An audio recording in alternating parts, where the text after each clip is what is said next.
Today, I made over $117,000 day trading using this one simple strategy. And if you want to know what the trade was, this is the trade right here. It took one trade, made over $117,000. And in today's review, I'll be going over exactly what the trade was, what my bias was, and how I was able to pinpoint this entry and execute it live in front of 500 plus people. Let's get into it. So, a beautiful day. I'd say, wow, 117K on the day. Well, you guys have to remember, it's a total sum of all my accounts combined. Did really well, copy trading, utilizing Tradecopia. And what we were able to do, well, we were able to catch a long on ES here specifically. Well, why ES? Before we get into it, let's talk about our bias, starting through higher time frame.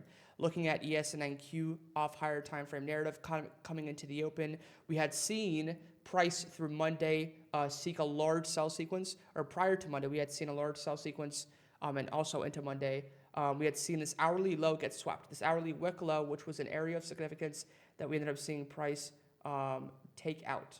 And so essentially what I was looking at for price to do, as we referred to yesterday's review, was looking for price to see a reaction. We see a bullish reaction as we sweep the low, and we see price come all the way back up, inverting and violating these arrays. And so my bias coming into the open was naturally leaning towards upside. However, we had seen a pretty stagnant overnight sequence. If we reference higher time frames on NQ on the hourly time frame, what you could see is that price was kind of doing a very similar thing. We don't end up seeing as clean of a move on NQ in terms off the low, but we do see a good move. In terms of overnight price, what we were able to get a gauge here of was price through London and Asia. As you guys know, with our three-step process and identifying our bias, part one, higher time frame, part two, overnight price, and part three, the opening range move. In terms of price overall through the overnight session, you end up seeing price for the most part sell off initially through Asia, build back up, and then chop through the majority of London. So a pretty stagnant,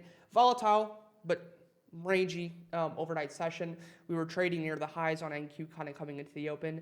However, here's the important thing. Off the open, what we were able to identify was we were able to identify a bullish sequence on ES compared to NQ. If you look at our open here at 9:30 a.m. Eastern Standard Time, what you could see is that 9:35 minute candle on NQ happened to be a bearish candle, whilst on ES at 9:30 specifically, we end up seeing a bullish candle. So what you see off the open here is you see divergence created in the market.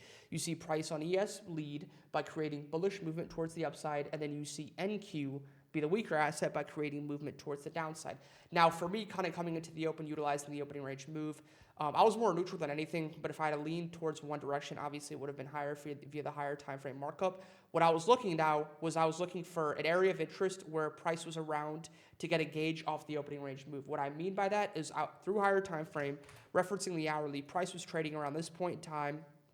And what I was looking for price to do was I was looking for price to react off a certain area of liquidity through higher time frame in junction with our opening range move. So I wanted 2 and 1 essentially to occur.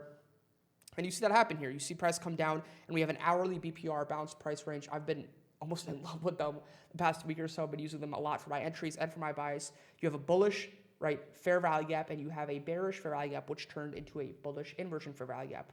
From there, we see price wake up, and the opening range move indefinitely sweeps the low. And for NQ, as we talked about, to be the asset which was weaker, because you see price on NQ sell off the 9:30 open, but on ES you see price build up. We knew that ES was the leading asset. So from there, we stood patient and simply waited for an entry in the market. We end up taking that eventually down the line as we see the opening range move on NQ end up being a bullish one. And again, the bearish asset, the asset which is weaker, causing a bullish move here is very bullish for ES. And so we end up taking our trade here. And the entry model per se off this take was a 5-minute bearish inversion fair value gap violation. So that could sound a little bit confusing. Let me explain. Initially, we had a bullish fair value gap here on the 5-minute time frame. Then we turned into a bearish imbalance by a bearish inversion fair value gap. And now we're looking for price to come back up and violate that bearish imbalance for potential entry in the market. But again, remember, Chad, this isn't us just taking our entry purely off entry. We're not looking at a simple gap to go invert and boom, that's our entire confluence. We had our bias dictated, the opening range move, and higher time frame outlook, and we combined that, and all we simply did was look for an entry model that was simply clear, and this is one of those, right? There wasn't many imbalances that offered in the 5-minute time frame. ES, this was like the only imbalance off the open that clearly offered. You have this right here, but it was very small. We then see price essentially retrace. After initially taking out liquidity, there was a risk factor with this trade, being that Asia highs were taking out prior. So there could have been a potential reversal, but what I was looking for was price to override that. As you guys know, I view price over liquidity. And so for me, although we took in a good area of liquidity, if price was still showcasing interest in higher, we simply look to take this trade. We create a higher low here, right, as price consistently creates more bullish displace. Then we end up taking our trade as the trade confirms, specifically at 10:31 a.m. Eastern Standard Time, as that 1 minute candle closes above, and we confirm and invert the 5 minute gap. Stop was the swing low. We went risk-free once high of day was taking out, and our take profit 1 interest was clear as day, which was our 1 hour BPR entry. If you look at the channel here, in which we end up seeing here, right, I end up mentioning that, right, break even stops high of day, TP1 entries off the hourly BPR. We go break even stops once high of day gets taken out, and then we see price take out that take profit 1, which ends up putting us up at about a 2.3 R on the day, and then we see price go higher, and we simply trail with that. So a beautiful day overall, and we end up capitalizing on a textbook trade with a textbook entry. We've had very similar entries the past week and a half. The entirety of last week and this week so far, it's been like the exact same framework every single day. So a beautiful one, a beautiful trade.